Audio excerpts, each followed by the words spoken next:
You are listening to This is Oklahoma, hosted by Mike Hearn, telling stories of Oklahomans and those that have made it their home.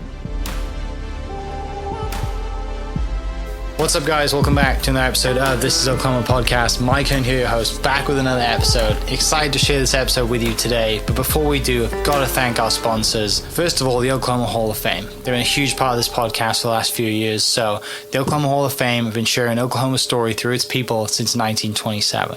For more information on the Oklahoma Hall of Fame, go to www.oklahomahof.com. And for daily updates, go to oklahomahof on Instagram and give them a follow. Our other sponsor today is Chickasaw Nation. Now, the Chickasaw Nation have sponsored pretty much everything in Oklahoma. They're a huge supporter of Oklahoma, and it's an honor to have their name and their brand supporting this podcast. A huge shout out to Governor Anatobi for supporting this podcast. It really means a lot. Our third sponsor is Diffie Ford Lincoln down in El Reno. Now, this one makes me so happy because these guys are great friends of mine, play a lot of golf together. I've bought my cars from them, do most of my oil changes down there, have a cup of coffee, hang out down in El Reno. It's a good spot to go. And not only are they great friends, but they provide a great service. So for over 60 years, third generation family owned Oklahoma business down in El Reno. They're also in Bethany as well. So people in the Bethany area know the Diffies really well. But if you're looking for anything new, used, Ford, Lincoln, or whatever, I'm sure they could find anything you want. Check them out, diffieford.net, and then on Instagram at diffiefordlincoln. This episode is presented by Citizens Bank of Edmond. Citizens Bank of Edmond has been serving Edmond since 1901. They pride themselves on investing in the community and are here for all your personal and business banking needs.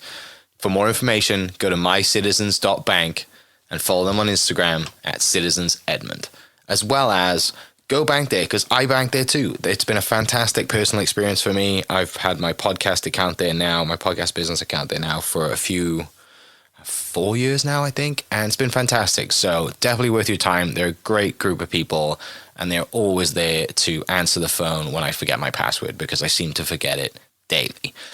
So yeah, go to Citizens Edmond and check them out. It's been awesome. What's up, guys? Welcome back to another episode of This is Oklahoma. Mike Hearn here, host, back with another episode.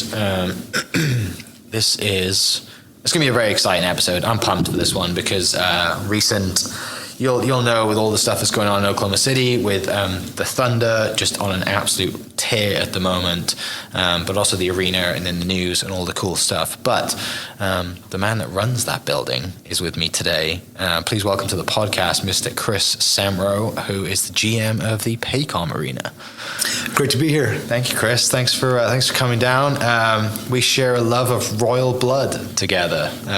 What a great show that was at Cain's, right? We did cross paths my first time at Cain's, and was it really? It's great to see talented artists in smaller venues and exceptional energy they put out, and a band I came across several years ago that I still follow, and when they come to the state, you got to make the effort to support them. Yeah, I was. That was the first time I'd seen them live, and I'd listened to their music for a while. Obviously, I'm from the UK, so I kind of heard them when they were coming up in the UK, and I missed them the first time they came to Cain's, and I saw they were like, we're going, and it seemed like they were at home, that show, right? Like very rarely do you see someone play live and you're like, this is exactly what they sound like on the record. And they were loving life out there. Every song feels like a ballad that you're going to sing along to, the riff, whatever it is, the drummer he was going at it. And Cain's too. Cain's is obviously 100 years, I think, this year of Cain's Ballroom, which for you, someone who's in the industry, like, it's special to go to a location like that and have that history, the nostalgia, the feel of like, it's not a big room, and I love seeing people at Cain's. Now, it was special. I try to go out and support, live music wherever I can, and it's something that is truly, like, I'm a fan. Like, I do it for my profession, but I'm a true fan of great live entertainers and musicians, and so whenever I gotta get a chance to get a night off to go somewhere else, I try to take advantage of that. And I've got a running list of kind of shows that are coming through the region, and if I can match those up on an open night, I try to take advantage of that, and I enjoy it at the same I did 20 years ago. So yeah. So let's talk a little bit about kind of you and your backstory and kind of how where you grew up and how you get into kind of where you're at now. you're like me. You're not from here. Like I said, I think you said before we started recording, you've been here 5 years. So I got a little bit of time on you, but it's fun being an outsider in Oklahoma City, because it doesn't take you very long to feel like you belong here, and people do a very good job of that. And that's why I love this place. But tell me about you. Where'd you grow up, and what were you like as a kid? Yeah, definitely a welcoming community. 5 years in, I've loved our experience in Oklahoma City so far. I was born in Sioux Falls, South Dakota, but raised in North Dakota. Okay. High school, college, and so I definitely feel I'm a Midwest person, and we spent a lot of time in Minnesota at the lake in the summertime. So transitioning to Oklahoma City felt very similar. I always say it's just like Sioux Falls, except for there's one skyscraper downtown. The people are welcoming and warm and kind, and we sure appreciate this middle America kind of Great Plains culture and character, and we think Oklahoma City is a very special place. Obviously a little cold up in North Dakota in that area too, right? I got friends from up there, and they like being down here in the summer. I know that. Music really kind of a huge part of your life and entertainment early on, or not? Always has been. Okay. I remember back in kind of late elementary school years, I don't know if it was an art class or something like that. A teacher, I remember, once told me, like, hey, like, you got to draw something besides like stage and lights, and like, is there a straw tree or something? And I would enjoy getting a map out and kind of plotting if I was on tour, what were my 30 cities I want to go visit, and what order. And so at an early age, I was always really interested in live entertainment and touring, and I'll never forget the first shows I went to and how it really captured me. So it's always been something, like I said at the beginning of our discussion, like I'm a fan first, and really have a passion for the live event experience. Yeah, and I assume this, but staying a fan only helps you in the business, right? Because once you get bogged down in logistics and numbers and all the stuff that goes on with, touring, a band that touring, there's so much stuff that goes on behind like the actual production and the show. But you never want to lose that fan, that kid mentality of like, no, we're here to have fun. We're here to put on a show. And, when you're running the arena, you have to put yourself in the fan's shoes, right? Not in the shoes of, I have a spreadsheet and we've got to do this, this, and this, because it takes the fun out of it straight away, I'm sure. I think if you don't have that authentic passion for it, like it can wear on you really quickly. It's a hard industry with lots of hours, and it's not a family first job. Like your schedule revolves around your venue calendar, and you try to be respectful and balance it out as best you can, which is imperfect. But if you're not there for the right reasons and the right why, I think it's probably a descending career path that you don't enjoy. I still wake up every day and I'm excited to drive downtown Oklahoma City to think about what the next challenge is. And we get to start with what if and what about and could we ever every day. I would be a terrible rinse and repeat employee if I had the same job every day. And I feel very privileged to come in to the office to have a job that literally every day is different. And if I ever lose the goosebump feeling when the lights go out at a show, I need to move professions. Yeah, definitely. I feel that way about golf. So I have everything in my life I can tie back to golf, basically, and that's the way I feel about it too. I still get giddy when I drive to the golf course. I'm just like, I remind myself as being an 8-year-old thinking I get to go hit balls today. So yeah, never losing that mentality is a huge goal of mine, and obviously it is for you too. Let's go back. What was that kind of first music moment that was just like, yeah, this is a band that I love? Or were you driving in the car with mom and dad, listening to it, right? What is that kind of pinpoint moment for you for music? I think it was back at second, third grade, listening to our FM radio and hearing some of the rock acts that were out that I really were fond of, and then all of a sudden I got my first cassettes, and then you get your double cassette player, and in junior high had CDs, and I've always just spent my extra time listening to music. And even now at work, most of the time I have music playing in the background, and very eclectic, very different every day. I think people are very confused, wait, you were listening to this yesterday, now this on the spectrum today. But I appreciate great artists in all genres, and so I really try to branch out and expose myself to lots of different musical tastes. And so music's always been very important to me. That coupled with being a sports enthusiast, I think really has led to a great match in this industry. Yeah. Do you play any instruments growing up? I was a percussionist. Yeah, Okay. so I played the drum set, and it's something I've missed doing actively over the years, and I really hope to get back into it more actively. But I'm always tapping the table with my leg and annoying my kids, and I still love it, and that's one of my fond memories growing up. Right, yeah. Are they in music as well? Have you kind of pushed that, not pushed, but like strongly encouraged them to get into music? Yeah, it's funny. My son started playing percussion a year or so ago, and it's been kind of fun for me to watch him kind of develop the same side of enjoyment to it as I had. Yeah. So you said earlier, as a kid, you were always kind of drawing, like stage lights and bands and kind of, thinking about the top 30 cities you'd go to. Did you think at a young age, and you just mentioned too, you have a huge love of sports, did you think at a young age that you would go down the, route of like, I'm not going to be an artist, but I am going to be involved in a band, touring, logistics at some point? Like, was that a moment of realization? I always hoped there was something in that space. Yeah. Didn't know what it was. I mean, at first you always think you're going to be in a band, right? That probably was a diminished, vision very early. So I didn't really know what the path would be like, and so kind of backed into the arena side of the industry, but really without the intention that was the career path I would choose. And 2 decades later, I'm still doing that. But always want to do something in the sports or entertainment space. Okay, what did you go to school for? Marketing. Same. Yeah, and I did because I didn't know what else I wanted to do. Just kind of like seems like an easy thing to do, and feel like I'm good at it. Yeah, and you are, and it shows. And I think marketing for me was a good match because it was general enough where I got to touch a lot of different spaces in business without being really pigeonholed into one. And I think that's paid off long term because I do enjoy more than just marketing, and I enjoy the business approach to what we do with the venue industry and sports entertainment. And I think marketing was a great path to go down. Yeah. Where'd you go to school? University of North Dakota. Okay. Grand Forks, up near Canada.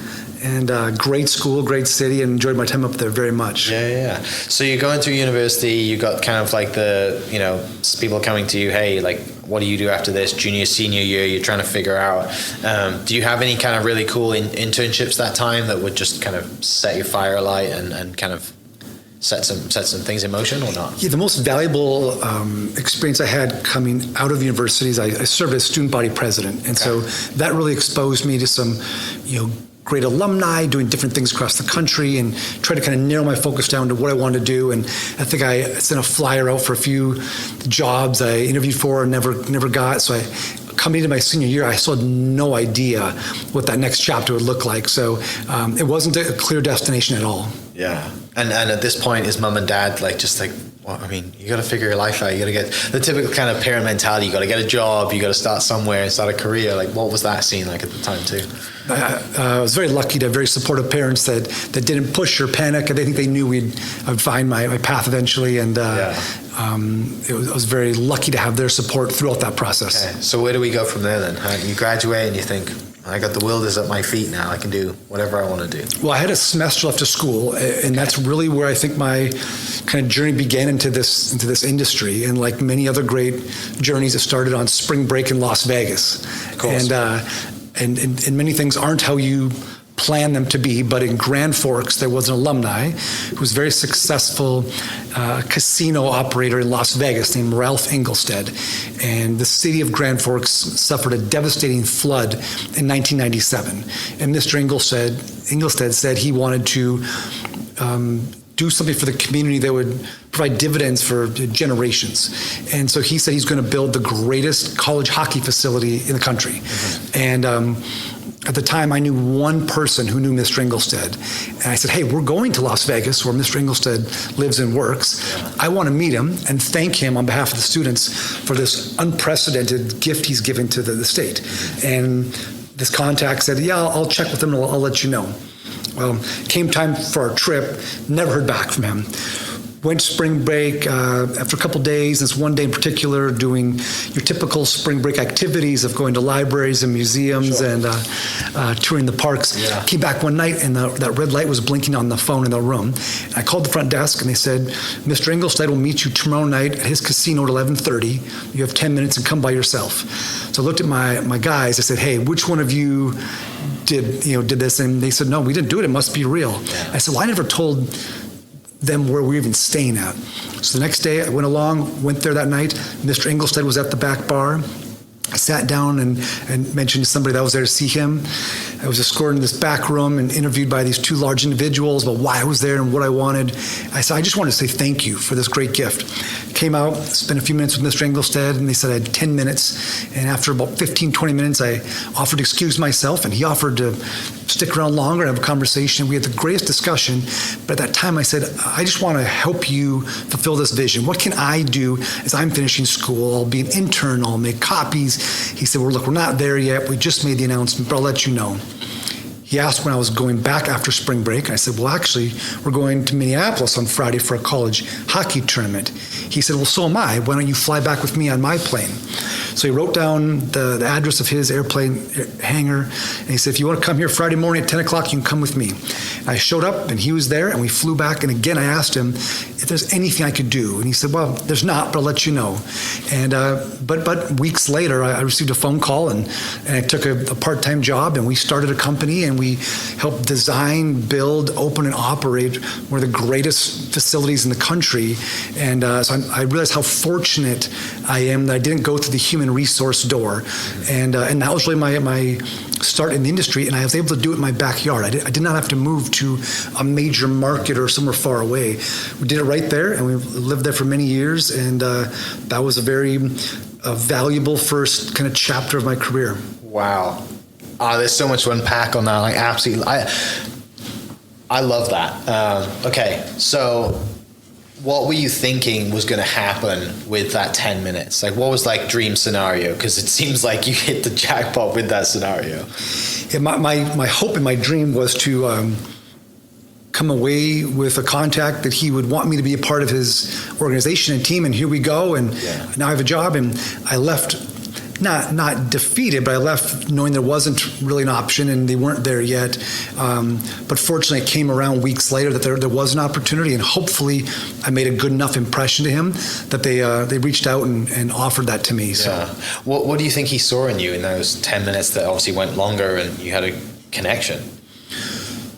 Yeah, great question. I don't know. I think hopefully he appreciated that I didn't ask him for anything. I think when you're an individual of success and wealth, I think people are always looking for something to benefit themselves. And I wasn't. I was there to express appreciation from the students and offer to help fulfill his vision moving forward. So hopefully he knew that was authentic and real, which it was, and afforded me at least an initial opportunity to show that as he put together his company. Yeah.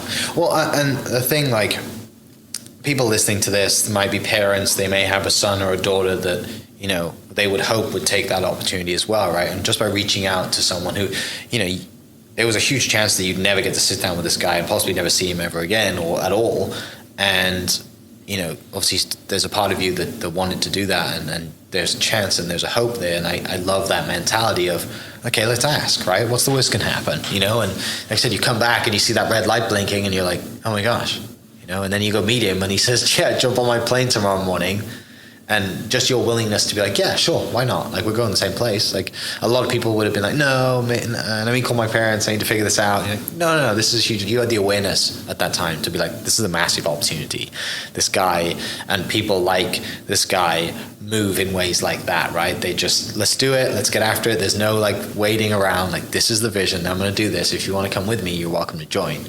And that's a huge invitation. And fortunately, you took that invitation to jump on a plane. And what was that morning like? What was that plane ride like? It was terrifying because they're intimidating, and to have him kind of fly you around Las Vegas and show you the NASCAR track he built and the hotels he created, and somebody who's so successful, but you're reminded that he's an average, great Midwestern like we were, and we had wonderful conversations that you humanized him very quickly to me, and I learned a lot on that plane ride, as well as years after that from him.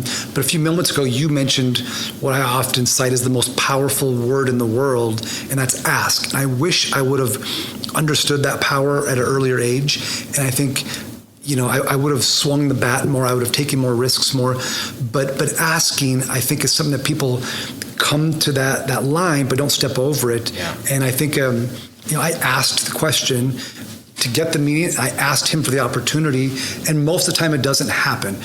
But once in a while it does, and I think if people asked more for chances or to be positioned for opportunity, I think they'd be surprised how many times they get it. Yeah, no, you're right, because we're all guilty of it. I'm guilty of it. You think, I'm gonna fire off this email, and you draft the email, and you never send it, or you see that one person, and very rarely do we get face to face with people, and you never ask, right? And you will never know. Closed mouth never gets fed. It's one of my favorite quotes, and it's so true. Like it's there's so much power in that, right? And like you said, when you go into an ask knowing that the odds are you're not going to get what you want, then it makes it so much easier. That's why some of the best salespeople in the world know that they just have to have 500 no's before they're going to get a yes, right? And exactly. Just keep asking. So what were the great lessons that you took then from the following years of building this vision that you guys worked on together in your backyard? Well, it was very clear to me how transformational creating a new arena in a community was. I think I underestimated the impact something like that has, not only physically and economically, but to the pride and fabric of a city. And it really showed the power of that. And to try to fulfill his vision and his family's vision became very personal to me. And I think the lesson I learned just directly from him as a very, very successful, business person is to make decisions quickly. Like a growth area for me is get the initial information, blink, make a decision, and move on. And don't methodically take everything in and have to get it right. And we would present him with the information we had. Here's the advantages and disadvantages of each path, and he would decide and pull the trigger, and we'd go. And so we got a lot done because of that, and it really changed my cadence of decision making that I still to this day try to improve on and be more like Mr. Inglestead, because he had so many things come at him so fast that he had to take the snapshot information, make a quick decision, and on to the next one. Mm-hmm. Yeah.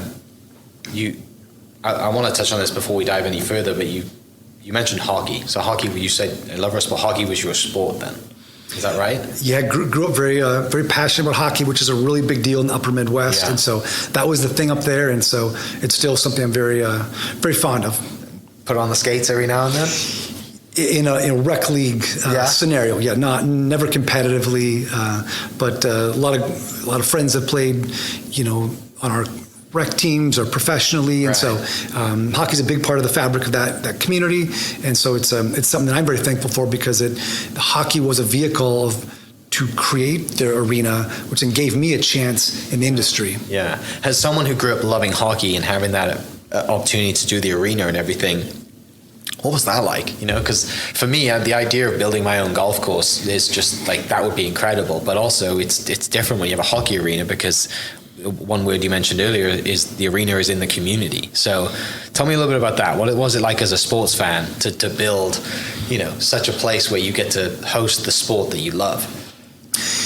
It was extra special once we opened, and we actually could bring people in and see the memories that are created. I often say we're in the business of creating moments and memories, and it really became impactful to me right away that first year to see in a community that I knew hockey was significant, but to see truly how special a place like that was for a platform of creating memories, from youth hockey all the way up to professional NHL games and all the other events around it. It's a big deal. And I think it hopefully created a lot of memories that people will remember the rest of their life. Yeah. How long were you there for? 14 years. Okay. So is that how you transitioned from there down here? Yeah, I had one stop in between. I was called by the mayor of Sioux Falls, South Dakota, who said, "We want to build a new arena. Would you come to our community?" And I was actually born in Sioux Falls, so I jumped at the chance to go there, be a part of opening another venue and running that for a few years with a great team. It was very successful, learned a lot, and from there, the opportunity came for Oklahoma City. Okay. What's the main ingredients then to opening an arena? I was told before we opened the first venue at Ralph Engelstad Arena that it's an amazing life experience that you'll never want to do again. And that couldn't be more true, because there's never enough time, there's never enough fixes, additions, enhancements, things to create to get to that opening day. But once you get there, it's more than special, and it's something that's, if you get to do it once in a career, you're very lucky. And I've had the chance to do it twice so far, and so it's a fantastic feeling. And usually, new venues are very successful in the first few years, and there's a honeymoon kind of bounce. And so we tried to take advantage of that, and you really maximize all the event offerings, like concerts to rodeo to family shows and sports, everything in between. And it was really great to have that challenge and opportunity to bring as much programming as possible to those communities. Yeah. I mean, it's exciting. I think, just the huge variety of events that can just go in. Like I said, it's not just a hockey or a basketball or a football arena. It's, like I said, it's rodeo, it's monster trucks, it's, the guys from has the giant YouTube show that went viral. Those guys were in town. You got the motocross stuff. It's Dude Perfect. That's what I was thinking of. There's so many things that you can throw on, and then you've got like ice skating shows and Disney on Ice and all. I mean, it's the possibilities are endless, right? As long as you build an arena that can take all that. And that's probably the hard part, right? It's like, how do we build a facility that is capable of hosting, some of the best bull and bronc riders in the world, but also has monster trucks, and then maybe 2 days later you got an NBA game and then a concert, having a great sound system. So that's super exciting to be in your industry, and I know that. I mean, it fascinates me for sure to be around all those different businesses, people, logistically, and because everyone is at the top of their game. Let's talk about Oklahoma City. How does that come about? Do you get a phone call? Like how does that all connect? And how do you go from Sioux Falls that you're born and raised in to probably a place that you never thought you'd end up in? I never thought Oklahoma City would be a destination, and when I received that call with the opportunity, I was a pretty hard pass on it right away, and I didn't know anything about the state or the city, and I said thank you, but no thank you. And about a week later, the kind of call came back around again, like, hey, you should think about this. And I said, well, yeah, I'll do my research and I'll come down and see it. And it was very clear to me very quickly, once I came to the community, that there's something very special here. And it's meeting with the Thunder leadership and the city leadership and the talented staff at Paycom Center to see all the great things that are happening here, and knowing that the trajectory is only going up from here. And so I came back with a completely different impression than coming in. And I knew I wanted to be a part of what was going to take place here and help take it from great to exceptional and leave my fingerprints on this trajectory as well. So after coming to the city, we jumped at it. Yeah. And we never thought Oklahoma City would be a forever place, but we've chosen to stay here and raise our family here, and it's been wonderful, and it's only going to get better. Yeah. Where did those kind of the people who were hosting you, like, where did they take you? How did they sell you on Oklahoma City? We probably didn't do the tour as much as I probably should have taken time for. I was probably more meeting with individuals, but spent most time downtown, and was just really impressed with it, especially after learning what it was maybe 20 years ago, 10 years ago to now, and what the plan and vision was going forward. I think that's what was most kind of attractive to us, to see how far it's come and where it's going to go. Yeah. Did you have other opportunities at that time?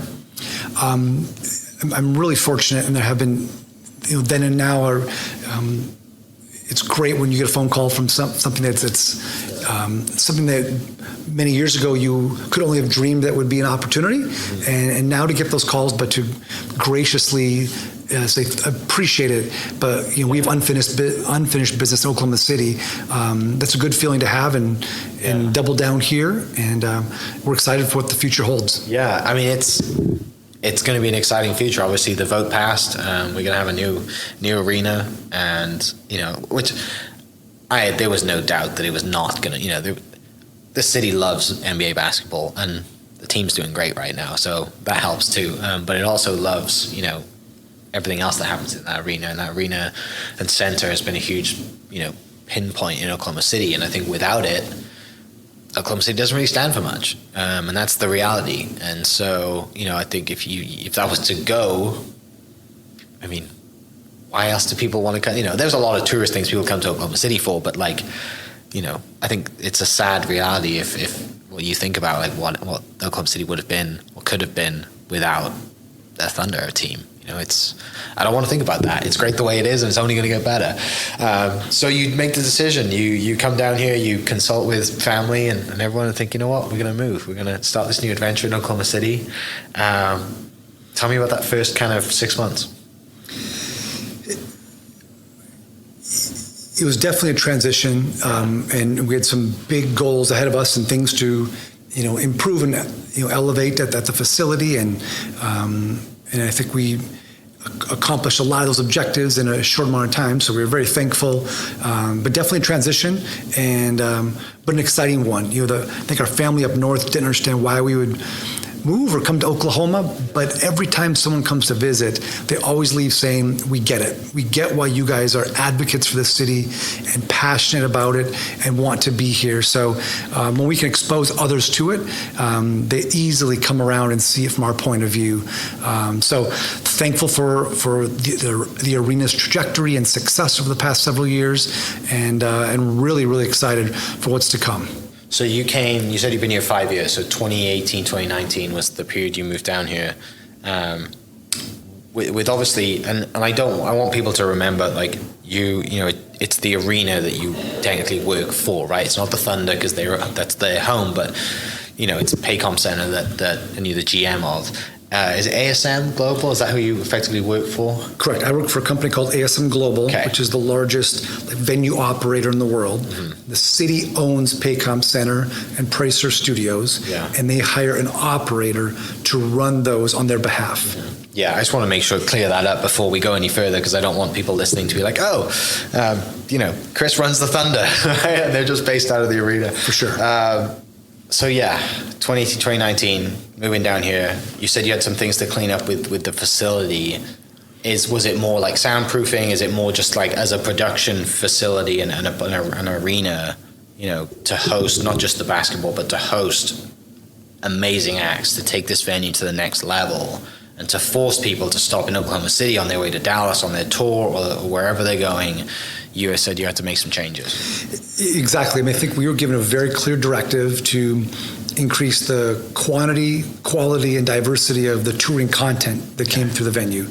So, we had some great folks that joined our team and really put a strong focus on that. And fortunately, we were able to do that. And I think 2019 at the time was our biggest year of touring ever, I believe. Okay. And 2020 was headed the same way. And so over the past 5 years, we're very thankful on the touring content that we've been able to get, some of the major tours in the world, as well as a good mix of different events. You mentioned earlier, from monster trucks to PBR to family shows, and all different types of genres of music. Yeah. We're very intentional about that, and we're very thankful for what we've been able to offer in the past few years. Yeah. For you, that 2019 year, what were some of the huge acts and that came to town, and some personally for you that would just the inner 16-year-old in you was like, wow, I got to host these people? Some of the major ones, like Justin Timberlake and Pink, right out of the gate that year were really, really big deals. And it was a strong trying to think back on the exact schedule, but I mean, it was Mumford and Sons, and some of my favorites, and Chris Stapleton, and like very different ones who had not been to the market either ever or for many years. Guns N' Roses, like it was a banner year for us that we were very, very thankful for. But we worked very hard at trying to increase that, and hopefully, the community noticed a difference. Yeah. How are for someone in your position, you up the level of the facility, but what is, I guess, the criteria for, to attract those big acts and, to kind of force them to say, hey, we should really stop in Oklahoma City? And obviously they've got to have a fan base there, which most amazing touring artists have fan bases all over the country. But what is it to do with the facility that people maybe listening have no idea about, that convinces a Pink and a Justin Timberlake to make a stop off in Oklahoma City? I think it's deploying a very proactive, aggressive booking strategy, and not waiting for the phone to ring. And I think it's heavily based on relationships, making very aggressive deals, and going and getting it. And I think that was one of the advantages for me, having started in smaller markets, which I felt was a very much disadvantage early on, to be in North and South Dakota, maybe not the entertainment must-play superhighway, but I had to learn how to hustle. I had to travel and go get the opportunities, because they weren't knocking down our door. But I think taking that mentality to a larger market and still deploying the same level of hustle and building your team with very talented people who share in that strategy, I think that was the initial difference. Once you get the show, you got to work harder to sell tickets. You can't have a half-empty room. You got to be successful there, and then on the show day, which I think we do exceptionally well, you have to treat them better than anywhere. You have to create a unique experience that they will remember at the end of the tour. Your date stands out, and they want to come back on the next tour. Yeah. Let's dive in on that, because you guys have won awards on that backstage approach, right? And I came to the backstage experience last year, had a great time. I appreciate the girls for inviting me to that, because it was a lot of fun, and just to kind of have that kind of VIP experience, right? Driving down the back end of the arena and coming in the back door and the player entrance and all that stuff, and seeing that experience, and it was just like, this is I think Elton and Cher were there, right? Yeah, I kind of follow with both of them. It's great. But talk a little bit into that then. What makes it memorable, and what for you guys as a team? Because, these artists, they go to, like I said, 30 plus cities around on the tour, maybe more, and they're traveling all over the world, and every arena is trying to win them, right? It's trying to give them a memorable experience. We've got the BOK in Tulsa, right? Like, you've got competition on your doorstep. We drove to Tulsa to go to a concert. People do that all the time. So, you've got super close competition. What takes you guys to that next level, and how do you show that touring act, or, whatever it is that's coming to town? It doesn't have to be a musician, that this is the Paycom Center, this is Oklahoma City, this is what you should remember. Yeah, we adapt an unreasonable hospitality approach. We try to be not only creative but intentional about personalizing our messaging, our gifting, our activations for each tour. Not only for the artists, but really, the folks that travel all year round, hardworking to put on the shows. We want them to have a great experience. So we really focus on the crew side and the touring personnel side. And I think that's been something that's paid off for us. And it's very gratifying when somebody's been on the road for months, he leaves and says, that's the best day we've had on the whole tour. And making them feel good naturally will make the artists feel great. So they have an amazing experience and great performance for the guests. But it's the rest of the tour that we really focus on and make them feel special and valued. Yeah. And I think they leave here with a different scent at the end of the night than other venues. And that doesn't mean we're going to get all the shows because of it, but at least they had a great experience here, because that is their impression of Oklahoma City. We're doing our job to make them feel like this is a great community by feeling appreciated backstage. But hopefully that'll tip the scale and getting us one extra show a year that we may not have had, because they know the level of experience and the standards that we deploy and appreciation in Paycom Center. Yeah. To that point, how do you build out a staff also that has that quality, has that understanding from a backstage mentality as well. Not just on like the services side of like, you've got a great team, but like I said, there's nothing worse than for a team that comes in and they're dealing with people who are unprofessional and they don't know what they're doing. It sounds like you guys have built a great team too. So tell me a little bit about that. Well, I think it starts with not taking the shows for granted. It's not just another event for us, that we truly are appreciative of them choosing to come to our venue. Second, it's letting every department know that they are part of the booking team.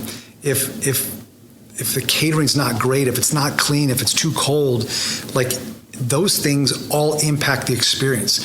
So if those things are not great, the other gifting that we're doing is really marginalized. So it's really making everyone understand that you all are part of the booking team on a show day. And I think making them feel that and then sharing the positive feedback we get with all of them and making them know that they had an impact on that day. But it's a rewiring or creative wiring, so it's the natural feeling. And our super talented booking and marketing staff, they meet every week, focus specifically on the experience that shows will have when they come to the market. And I think that's very unique because that's incremental work. Like, that's not part of their job. It's something extra we do here with the Oklahoma Standard, and we deploy that very intentionally and seriously backstage, and I think it really pays off. Yeah, and that you're right. Especially with that, that Oklahoma Standard, just going that, just that little bit extra makes a huge difference to, make someone feel right at home, and it doesn't have to be much, right? Like you said, it just has to be a conversation that you're like, oh my gosh, these people actually really care because they did a little bit of research. I heard a quote today. It was like 20 minutes of research adds 20 points of IQ, right? Like, it doesn't take that much to research something that makes a difference, especially when you have that little interaction. You may only get 30 seconds with a crew member, and you're just like, hey, like, I heard you from this town, or what, whatever it is. It definitely goes a long way. So 2019 was just record year. You're filling the books. You're heading into 2020 thinking we're off to the races, having a great time, and then March happens, and you are about to tip off. Thunder's about to tip off, and you get the call that one of the opposing players has tested positive for COVID, and you got an arena full of people. Brian Burns has been on the podcast since then and spoke about how professional everything was dealt with and talked a little bit about it from the Thunder side. How was that for you as the GM of this, Paycom Center during that time? Yeah, 2020 would have been a banner year for us, and what could possibly go wrong? And we were rocking, and until 6:40 p.m. on March 11th, and Brian Burns, Senior Vice President of the Thunder, who's my partner and a big reason why we are so successful on the arena side. He called me and said, hey, the governor needs to take a phone call. Can you let him into your office and come right now? And I literally ran down the concourse in my suit and met the governor, got him into the conference room, and I said, here you go, take your phone call. He said, you can stay for this, and he put it on speakerphone, and that's when we found out that there was a positive test from the opposing team. And the Thunder executives quickly assembled, brought in Mr. Clay Bennett to the conference room. He contacted Commissioner Adam Silver, and the commissioner said, okay, don't play the game, and we'll make an NBA statement very shortly. We quickly descended downstairs by the locker room. They removed the players from the court, and we made a plan. And the hard part going through it was, as we sat in that room just before tip-off, and there's 18,000 people out there so excited, my heart just sank because I knew what that phone call meant. We've been on industry calls for days and weeks talking about, if this becomes a thing, here are the dominoes. And I knew what was going to happen.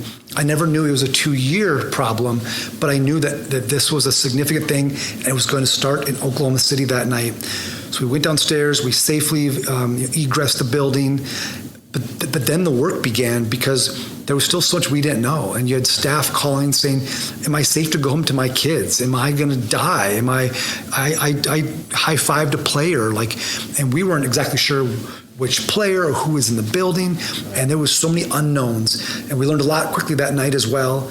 But we also had Cher scheduled the next day in the arena. So that tour was in town. So we were juggling their camp, calling us saying, what's going on? Is it safe? Can we come in? Can we not? Should the show be canceled? And so there were so many things going on. And you have hundreds of texts from across the country that people are watching this live, wondering what's going on, is everything okay? And to your comment of what Brian had said on your show, it was a great example that night of the organizations working together, because they are separate, with the Thunder being the tenant and ASM Global being the operator, and how well they work together to safely get people out, to effectively communicate, and then really deploy kind of a crisis management strategy from that point on. And we thought it was going to be a 30-day issue. Let's start rescheduling games and concerts and emailing staff. And never in my wildest imagination, we had Pearl Jam scheduled a couple weeks after that. When Pearl Jam finally played the date, I think it was 970 days later. Uh-huh. So it was a shocking impact. And the next 2 years was horrible. It was, we were the first ones to shut down and the last ones to open. And, but yet I felt like I was never busier, because we were always preparing to come back. How do you make sure you do it safely and take care of your staff and the guests? And it just never quite started. However, coming out of it, I think we're much stronger because of it. And I personally am much more appreciative of all of our guests, all of our staff, and all these events we have now.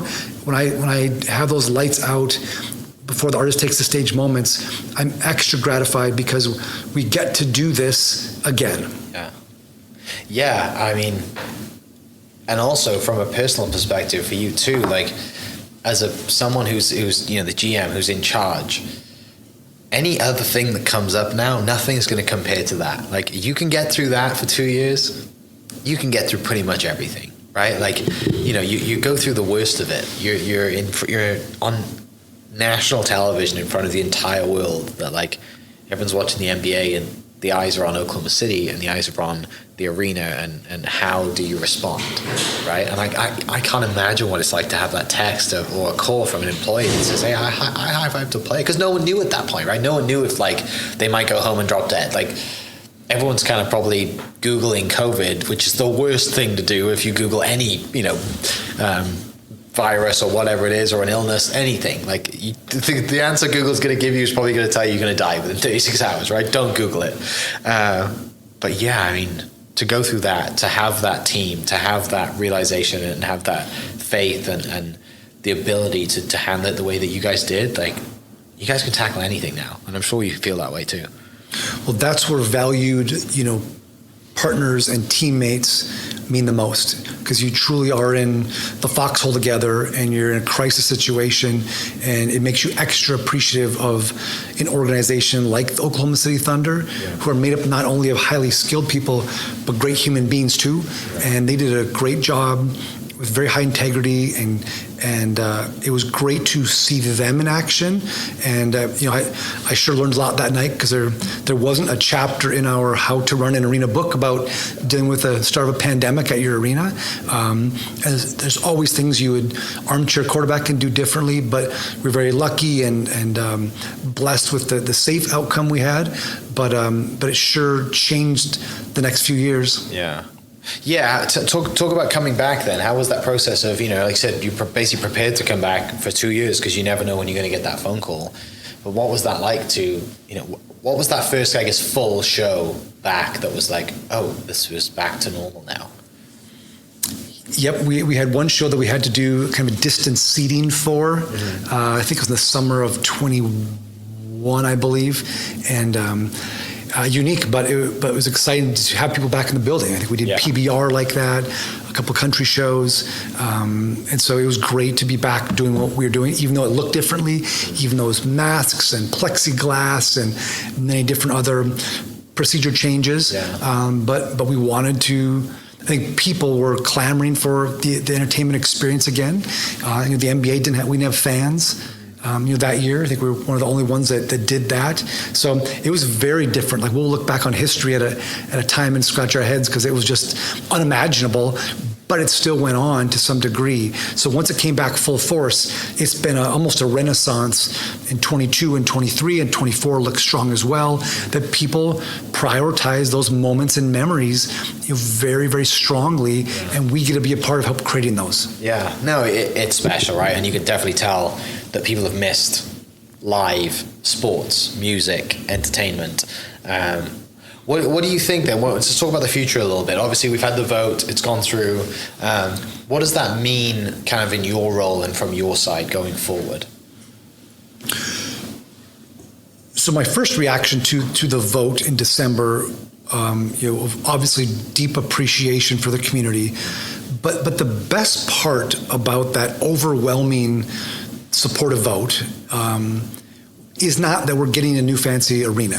To me, what makes me the happiest is that here's a community that once again, when given the opportunity to invest in itself and making a bold quality of life decision that they're not going to see the dividends on for many years, that's the type of city I want to live in. That's the type of city that I want to raise my kids in. So to me, to see the decision that was made at such a resounding level said so much more than we want to build a nice new arena. It's great that the NBA team's going to be here through 2050, but it's even more important that this city did what other markets probably wouldn't have done, and that starts really with the vision and strong leadership at the top with Mayor David Holt. I think having a mayor that can see that this is the time for this, we need this, and here's the benefits from it, and we're going to do this today, and having him, charge up the mountain with that flag, I think leadership can be very passive and be supportive too, but he wasn't. Yeah. He doubled down, and I think you'll see the benefits of that, years and decades down the road. But it really starts with him, and all of that is why I feel so bullish on this community. Yeah.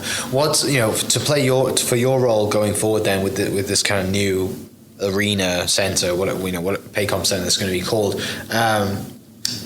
How does that look for, obviously you've opened up plenty of locations in the past and gone through a couple of, obviously Paycom's rebranded or from Chesapeake to Paycom as well, and you've been through that. What are your kind of, I guess, non-negotiables then for developing this new facility so that this withstands the test of time and you don't have to raise money in the next 10 years to be like, oh, we should have done it this way. Like, you got a huge chance to build something epic now, and clearly have the backing of the community. And also there's a new soccer stadium coming as well, right? That this was just announced too. So it's not just you guys in town, there's gonna be a lot of other cool venues too. As the GM, what is your input? What are the non-negotiables that you really excited about going forward and building for this new building? I'm fortunate to be able to travel and see other venues. Okay. And each time I do that, you recognize kind of the best of the best, and to hopefully take those elements to come back to create something that's generational here. I think that's the part I'm looking most forward to, and I'm hopeful to be part of it through the design and the construction and hopefully operation of it. But the work starts today. Like we have a little chart at work, and we have the number of weeks left till opening, and if you back it all out, the work begins right now to be ready to open in several years down the road. So it's a fantastic time to dream and think about what the guest experience of the next generation looks like, and how do we do things differently here, so Oklahoma City can be a true destination for sports and entertainment even more than it is today. And I think once we do that and do that correctly, I think people are going to see how special it is and the benefit of all the extra events that come with it and guests from around the country, and hopefully create a one-of-a-kind experience for all those folks. Yeah. I'm excited. I can't wait to see what it looks like. I can't wait to see the architecture and it's going to be a statement from the outside, and it has to fit into downtown, and it's not just an arena, right? There's a lot. It's going to be. Do we have kind of like a draft or number of just like, hey, it's going to be this many seats and this is what we want to do? Is that even an option yet, or is that because the current one now, it's not one of the biggest ones in the NBA, right? As far as the Thunder Arena, the seated stadium. What is it compared to like all the others? It's not. Capacity-wise, Paycom Center is is up there Okay. with some of the larger venues. Square footage of the building, it's the smallest. Got you. Okay. And so no decisions have been made, lots of discussion, but I think that's why you bring on a high-level architect and general contractors that can help you design the next generation building with all the new trends and technologies that they're deploying today and create something really special here. Yeah, you mentioned you get to travel, you get to see the best venues around the world, also around the country and maybe around the world. What are some of the best places you've been to and things that you'd love to incorporate in the new arena if you get the opportunity to? There's great arenas in the United States, whether it be Phoenix and Atlanta and Los Angeles and Milwaukee and many, many others. But to me, building a new arena, the opportunity is to think beyond that. What are great elements in, special hotels or museums or ballparks, and how do you incorporate those into a next generation venue? So it's thinking well beyond other professional sports arenas. I think it's a big opportunity to look at the best of the best what's out there and build an appropriate but a generational facility. Yeah. Have you been to that, is it Sphere in Vegas yet? Have you seen I haven't. That? No. I saw some of the guys from the Thunder team went out there to see it. I think Will and Brian went out. Maybe that was just a personal trip. It looked like they had a blast. Haven't been out there yet, but it does look incredible. And obviously they spent an outrageous amount of money on it, which that's just a very Vegas thing to do.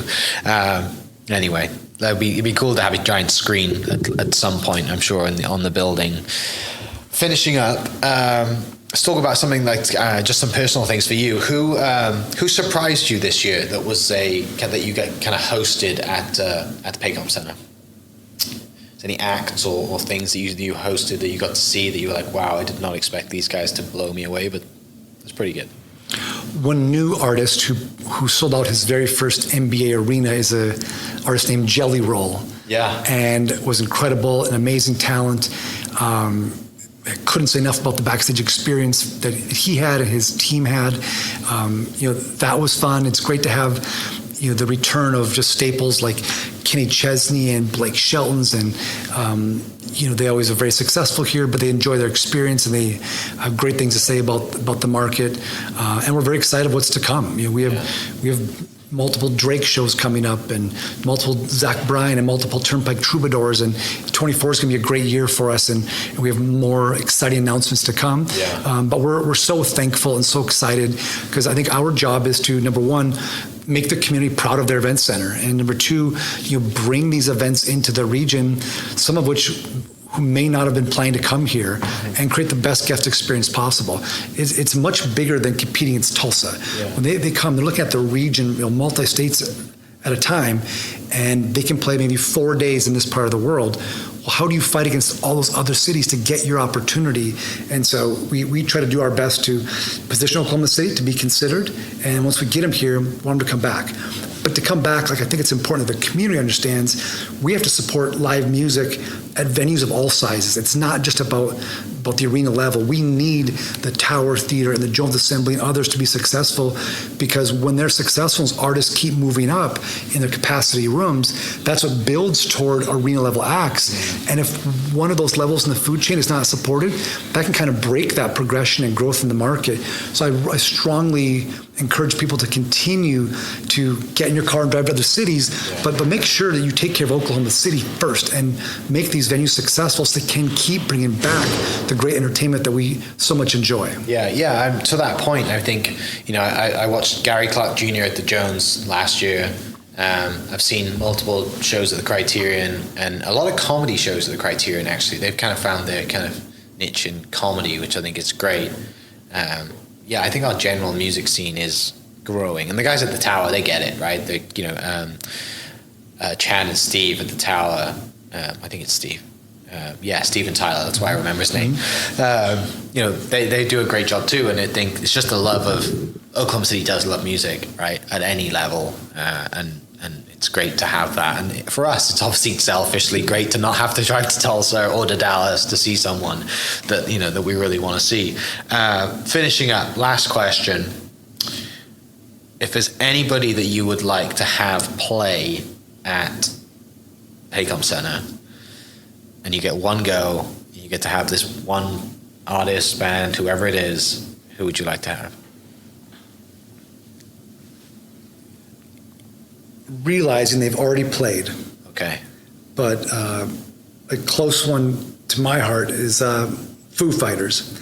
I would love to see them at some point in the next few years, realizing their arena days are becoming much more selective, to have them back, because I think they're an authentic American rock band of good guys that put on a great show, and they're one of my favorites, and always one I try to go out of the way to see when I can, but that's a selfish one. Yeah. But my favorite artist of all time that I've seen, who's no longer around anymore, is Prince. And like, if I could have picked one from all the ages to say, who would you want to have, that would be one that I would, to bring Prince in, it would be that'd be a dream come true for sure. Okay, awesome. Well, Chris, thank you so much for an hour of your time. Thank you for sharing some great stories. Thank you for taking care of this wonderful community center that we have in the middle of downtown Oklahoma City, and doing the job that you do. And obviously, by spending an hour with you, I know that it's not just you, and you would say this, it's the team, but you are the one who stands in front of that team, and most people talk to. So thank you to yourself, thank you to the team and everything that you guys do. I wish you a great year in 2024, and to continue winning awards for your backstage work that you do, because no one really sees that other than the artist, right? And you're the touch point for Oklahoma City when people come to town. I really appreciate it, because I like to see better acts, and I would love to see Foo Fighters come to town. I don't have to travel to see them either. They were fantastic live last time I saw them, and Dave Grohl knows how to throw it down. So thank you so much for coming in. Really appreciate it. It's been an absolute blast. And for people listening, we'll catch you next episode. Cheers. Hope you guys enjoyed that great episode. Thank you so much for listening. As always, huge shout out to our sponsors, the Oklahoma Hall of Fame, sharing Oklahoma story through its people since 1927. For more information on the Oklahoma Hall of Fame, go to www.oklahomahof.com and follow them on Instagram for daily updates at oklahomahof. Our other sponsor, the Chickasaw Nation, amazing sponsor. They do amazing things for the state, and they're always sponsoring something in Oklahoma. They're a huge supporter of Oklahoma, and without their support, we wouldn't be able to do what we do. And our third sponsor is Diffie Ford Lincoln down in El Reno. Now, this one makes me so happy, because these guys are great friends of mine, play a lot of golf together. I've bought my cars from them, do most of my oil changes down there, have a cup of coffee, hang out down in El Reno. It's a good spot to go. And not only are they great friends, but they provide a great service. So for over 60 years, third generation family owned Oklahoma business down in El Reno. They're also in Bethany as well. So people in the Bethany area know the Diffies really well. But if you're looking for anything new, used, Ford, Lincoln, or whatever, I'm sure they could find anything you want. Check them out, diffieford.net, and then on Instagram at diffiefordlincoln. This episode is presented by Citizens Bank of Edmond. Citizens Bank of Edmond has been serving Edmond since 1901. They pride themselves on investing in the community and are here for all your personal and business banking needs. For more information, go to mycitizens.bank and follow them on Instagram at citizensedmond, as well as go bank there, because I bank there too. It's been a fantastic personal experience for me. I've had my podcast account there now, my podcast business account there now for 4 years now, I think, and it's been fantastic. So definitely worth your time. They're a great group of people, and they're always there to answer the phone when I forget my password, because I seem to forget it daily. Go to Citizens Edmond and check them out. It's been awesome. Thank you for listening. We are inspired by those around us and hope that you are too. Make sure you subscribe to this podcast on your favorite podcast platform and leave us a review so we can keep telling your stories. For more great Oklahoma content, follow This Is Oklahoma on Facebook and Instagram.